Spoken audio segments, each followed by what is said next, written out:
नमस्कार दोस्तों, आपके अपने YouTube channel Arbaaz for guide में स्वागत है। अगर मेरा चैनल सब्सक्राइब नहीं किए हैं तो सब्सक्राइब करिएगा, साथ ही लगे बेल आइकन पर क्लिक करिएगा ताकि लेटेस्ट वीडियो जो भी आए तो सबसे पहले आपको नोटिफिकेशन मिलता रहे।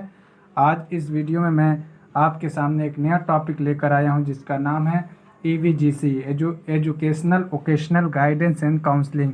इसकी पोस्ट DSSB दिल्ली में आती है। दिल्ली के सारे गवर्नमेंट स्कूल में एक फीमेल एक male EVGC educational vocational guidance and counsellor के पोस्ट आती है, जिसका सिलेबस मैं आपको कंप्लीट कराऊंगा कि क्या उसमें क्वेश्चन आते हैं, क्या उसमें क्वेश्चन पूछे जाते हैं। सारे डाउट आपका क्लियर करूंगा। आपको धीरे धीरे सारे सिलेबस को कंप्लीट कराऊंगा। आप मेरे साथ बने रहिए अपने YouTube channel Arbaaz for guide में। मैं आपके सामने आज नया टॉपिक स्टार्ट करता हूं जिसका नाम है EVGC। सबसे पहले मैं परामर्श प्रक्रिया के सोपान, पहला चैप्टर में शुरू करता हूं। परामर्श प्रक्रिया के सोपान, step in process of counselling. Counselling का प्रोसेस क्या है, काउंसलिंग कैसे किया जाता है, क्या क्या चीज़ें काउंसलिंग में होनी चाहिए, उन सारे टॉपिक सारे डाउट को आपका इस वीडियो में हम क्लियर करेंगे। पहला इसमें है शांत और आकर्षक स्थान, काम एंड अट्रैक्टिव प्लेस। छात्र माने परामर्शी को परामर्श या क्लाइंट भी आप कह सकते हैं, परामर्श देने के लिए शांत और आकर्षक स्थान होना चाहिए। मतलब आप किसी भी क्लाइंट या किसी छात्र का काउंसलिंग करना चाहते हैं तो आपके पास सबसे पहले एक शांत स्थान होना चाहिए। आपके पास एक ऐसा एटमॉस्फेयर उसमें बनाना पड़ेगा ताकि जो भी क्लाइंट आपके पास आए तो काउंसलर को सारी बातें कॉन्फिडेंशियल शेयर कर सके। तो इस वजह से आपके पास एक काउंसलिंग रूम होना ज़रूरी है। परामर्श स्थान केंद्र पर और इसके इर्द गिर्द कोई शोर मतलब शांति होनी चाहिए या विकर्षण नहीं होना चाहिए, ताकि जो भी क्लाइंट आपके पास आए तो वो बिल्कुल कंसंट्रेट रहे, आप उसकी बातें को सुने और वो आपकी बातें को कॉन्फिडेंशियल सुने। तो इस तरीके से ये पहला पॉइंट था कि काउंसलिंग कैसे होता है। दूसरे पॉइंट में चलते हैं, मधुर संबंध जिसको कहते हैं रेपो माने रेपो बिल्डअप करना। आपका और क्लाइंट के बीच में, माने जिसकी आप काउंसलिंग सेशन ले रहे हैं, जिस छात्र या छात्राएं हैं या जो भी क्लाइंट है आपके सामने, उससे आपका संबंध कैसा होना चाहिए, मतलब आपका रिलेशन कैसा होना चाहिए। परामर्शदाता काउंसलर और परामर्शी के बीच यानी क्लाइंट के बीच मधुर संबंध स्थापित किया जाना चाहिए। मधुर संबंध स्थापित किया जाना चाहिए मतलब कि आपका रिलेशनशिप बहुत ही अच्छा होना चाहिए। मधुर संबंध की विशेषताएं हैं पारस्परिक सम्मान, मतलब उन क्लाइंट का भी सम्मान करिए। सहयोग, आप उससे कोऑपरेट करिए। सहानुभूति, आप सहानुभूति उससे कहिए कि कोई भी चीज़ हो तो हम आपके साथ खड़े हैं, कोई दुख हो कोई सुख है, सारी चीज़ में सहानुभूति होना चाहिए। निकटता, आप काफ़ी क्लोज होना चाहिए, इतना क्लोज होना चाहिए ताकि जो भी क्लाइंट हो वो आपके सामने कॉन्फिडेंशियल सारी बात को शेयर कर सके। मित्रता, फ्रेंडशिप होनी चाहिए। ईमानदारी होनी चाहिए। ऐसा नहीं है वो बात आपको शेयर कर रहा है कॉन्फिडेंशियल, आप किसी दूसरे से बता दे रहे हैं या किसी तीसरे से बता दे रहे हैं, तो ऐसा नहीं होनी चाहिए। बिल्कुल ईमानदारी होनी चाहिए। स्वतंत्रता, फ्रीडम माने एक दूसरे की जो भी बातें हों बिल्कुल खुले मिजाज से आपको वो बताए और आप उसे जो भी काउंसलिंग कर रहे हैं उसको खुले मिजाज से बताइए। स्पष्टवादिता, जो भी बात हो बिल्कुल स्पष्ट हो, बिल्कुल क्लियर बात हो। ये नहीं है कि इधर उधर घुमा फिरा के बात किया जाए, मतलब बिल्कुल साफ शब्दों में बात किया जाए। कोई भी थेरेपी आप दे रहे हैं वो भी बिल्कुल साफ शब्दों में। सुखद संबंध, मतलब अच्छा संबंध होना चाहिए, मतलब हंसते खेलते हुआ चेहरा होना चाहिए। ये नहीं कि मतलब काउंसलिंग कर रहे हैं तो आप बिल्कुल ऐसा फेस एक्सप्रेशन कर रहे हैं कि सामने वाला क्लाइंट आपको दुखद महसूस कर रहा है या आप उसे दुखद महसूस, मतलब कहने का मतलब ये है कि रोता हुआ क्लाइंट आए और आपके काउंसलिंग रूम से जब बाहर निकले हंसता हुआ निकले। काउंसलिंग का मेन जो मोटो है ये होनी चाहिए क्लाइंट और काउंसलर के बीच में। अनुकूल वातावरण, मतलब वातावरण भी अच्छा होना चाहिए। अनुकूल वातावरण ये नहीं कि सर्दी मौसम है, गर्मी, ये नहीं। अनुकूल वातावरण की क्लाइंट कब आपको बात शेयर करना चाहता है, इसको कहते हैं अनुकूल वातावरण। माने अच्छा वातावरण होना चाहिए कि जब क्लाइंट को ये लगे या छात्र छात्राएं को ये लगे कि हाँ हमको अब बात शेयर करनी चाहिए, तब आप, और जब भी बात क्लाइंट आपके सामने शेयर करना है तो बिल्कुल चुपचाप सारी बातों को आप सुनिए। और ज़्यादातर ऐसे क्वेश्चन होने चाहिए कि हाँ या ना में जवाब ना दे, क्लाइंट हाँ या ना में जवाब ना दे, कुछ बोले ताकि उसका जो इमोशनल अंदर है वो बाहर निकले, तभी आप रेपो बिल्डअप बना पाएंगे, अच्छे काउंसलर तभी बन पाएंगे। तो आगे चलते हैं। मधुर संबंध परामर्शी के बिना किसी प्रतिबंध के अपना दृष्टिकोण स्वतंत्र रूप से अभिव्यक्त करने में सहायता करता है। मतलब जो भी संबंध होता है परामर्शी के संबंध होता है परामर्शी के, तो वो मधुर मतलब अच्छे संबंध के साथ वो अपना दृष्टिकोण रखता है, अपना नज़रिया अभिव्यक्त करता है।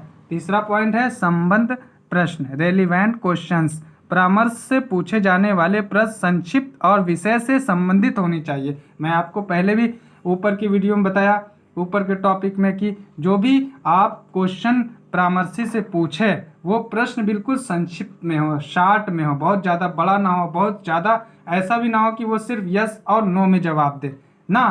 तो आप शार्ट में क्वेश्चन पूछिए और विषय से संबंधित होने चाहिए। ये नहीं कि आप टॉपिक से बाहर कोई क्वेश्चन पूछ रहे हैं, जो टॉपिक से होना चाहिए, संबंधित होना चाहिए। जहाँ तक संभव हो सभी शर्मिंदा करने वाले प्रश्नों से बचना चाहिए। जहाँ तक नहीं, शर्मिंदा करने वाले कोई भी ऐसे प्रश्न क्लाइंट से पूछना ही नहीं चाहिए अगर एक आप अच्छे काउंसलर के रूप में बनना चाहते हैं। आगे चलते हैं। परामर्शदाता और परामर्शी के मध्य वास्तविक मानवीय संबंध विकसित किया जाना चाहिए। वास्तविक माने बिल्कुल मतलब जो भी बातें हो बिल्कुल क्लियर बातें हो, बिल्कुल फैक्ट चीज़ आपके बीच और परामर्शी के बीच संबंध होना चाहिए। अगला पॉइंट देखते हैं, सहयोगपूर्ण अभिवृत्ति, कोऑपरेटिव एटीट्यूड। आपका एटीट्यूड क्लाइंट के बीच कैसा होना चाहिए? परामर्शदाता की अभिवृत्ति सहयोगपूर्ण होनी चाहिए। मतलब आपका जो एटीट्यूड, बिहेवियर जो है वो क्लाइंट के बीच कैसा होना चाहिए? मधुर होना चाहिए, अच्छा होना चाहिए ना। तो ये सारी रिलेशन अच्छा होना चाहिए, फ्रेंडशिप होना चाहिए, जैसे मैं ऊपर आपको बता भी चुका हूँ कि ईमानदारी होनी चाहिए, निकटता होना चाहिए, काफ़ी क्लोज मतलब मित्रता होनी चाहिए, आप उसका सम्मान करें। तो इस तरीके से कोऑपरेटिव एटीट्यूड काउंसलर का होना चाहिए। अगला पॉइंट देखते हैं। अगला पॉइंट है परामर्शी का सम्मान करना, रिस्पेक्टिंग द काउंसली। व्यक्ति की भावनाओं, अस्थायी भावों इत्यादि के प्रति उचित सम्मान दर्शाया जाना चाहिए। मतलब आप जब भी काउंसलिंग करेंगे तो आप मतलब एक रिस्पेक्ट होना चाहिए ना। अगला पॉइंट है 6वां, कारणों की खोज करना और समाधान ढूंढना, locating cause and finding solution. माने कि आपको ये ढूंढना है काउंसलिंग के दौरान कि कहाँ से क्या प्रॉब्लम है, कहाँ से क्या फॉल्ट हो रहा है जिससे क्लाइंट बिल्कुल डिफरेंट होता चला जा रहा है। तो आपको ये ढूंढना है कि रीज़न क्या है, कहाँ से फॉल्ट है। तो वो चीज़ इसमें कहा गया है, कारणों की खोज करना और समाधान ढूंढना, locating causes and finding solution. समस्याओं के कारणों को ढूंढा जाना चाहिए और उसके बाद समाधानों को प्रस्तुत किया जाना चाहिए। मतलब समाधान, जो भी प्रॉब्लम हो उसको आप प्रस्तुत करिए। जटिल मुद्दे हल करते समय लक्षणों को समस्याओं के कारण नहीं समझा लेना चाहिए। समस्याओं के कारण गहन हो सकते हैं और परामर्शदाता का कार्य है कि वह उपयुक्त समाधान की तह जड़ तक पहुंचे। मतलब कि जो भी समस्या है क्लाइंट के पास उसके डीप तक आप पहुंचने की कोशिश करें, कहाँ से क्या फॉल्ट आता है। इसीलिए कहा जाता है जब भी काउंसलर क्लाइंट का काउंसलिंग करता है तो उसका पूरा डेटा उसके पास होना चाहिए, उसकी हिस्ट्री पूरी होनी चाहिए, उसके पेरेंट्स क्या करते हैं, उनके ये क्या करते हैं, एजुकेशन क्या है, चाइल्ड जहाँ तक होता है कि चाइल्ड वो पेरेंट्स की भी आप वो कर सकते हैं, चेकिंग कर सकते हैं। अगला पॉइंट देखते हैं, कई बैठकें मैनी मीटिंग्स मानव समस्याओं व्यवहार की जटिलता के कारण समस्याओं का समाधान निकालने के लिए परामर्शी के साथ अनेक बैठकों की आवश्यकता पड़ सकती है। अनेक बैठकों का मतलब कि आप क्लाइंट के साथ मतलब कई सेशन ले सकते हैं। सेशन बहुत लंबा भी नहीं होना चाहिए, मैक्सिमम 1 घंटा होना चाहिए, मिनिमम 15 मिनट 20 मिनट से कम नहीं होना चाहिए, ज़्यादातर 1 घंटा का होना चाहिए। तो आप मानव समस्याओं के व्यवहार की जटिलता के कारण समस्याओं का समाधान निकालने के लिए परामर्शी के साथ अनेक बैठकों की आवश्यकता पड़ सकती है। मतलब कई सेशन, अगर कोई बहुत जटिल समस्या है, बहुत डीप वाली प्रॉब्लम है, तो आप क्लाइंट के साथ कई सेशन ले सकते हैं, जल्दी जल्दी ले सकते हैं, मतलब कुछ दिन बाद ले सकते हैं, वीकली बाद आप ले सकते हैं, मंथली बाद ले सकते हैं, ये आपके ऊपर डिपेंड करता है और प्रॉब्लम के ऊपर डिपेंड करता है। अगला पॉइंट है आत्मबोध, सेल्फ अंडरस्टैंडिंग। तथ्य एकत्रित करने और उनका विश्लेषण करने के बाद सही परिपेक्ष और सही संबंध में समस्याओं को समझने में परामर्शी की सहायता की जाती है। मतलब कि आप उसकी जहाँ तक हो सके सही ढंग से उसका विश्लेषण करके और उसका समाधान करें, सही उसकी हेल्प करें। अगला पॉइंट है आत्म विकास, सेल्फ डेवलपमेंट। आत्मविश्लेषण, आत्मनिर्देशन, आत्म प्रबंधन और आत्म परामर्श के लिए अंतर्दृष्टि विकसित करने के लिए सही फैसले लेने में परामर्शी की सहायता की जानी चाहिए। मतलब हर चीज़ में आत्मविश्लेषण, आत्मनिर्देशन, आत्म प्रबंधन और आत्म परामर्शी के लिए अंतर्दृष्टि विकसित करने के लिए परामर्शी को मतलब काउंसलर से सही से सलाह ले सकता है कि क्या सलाह लेनी चाहिए। आज के लिए बस इतना ही। अगली वीडियो में फिर से मैं हाजिर हूँगा अगला टॉपिक लेकर। तब तक के लिए धन्यवाद, नमस्कार।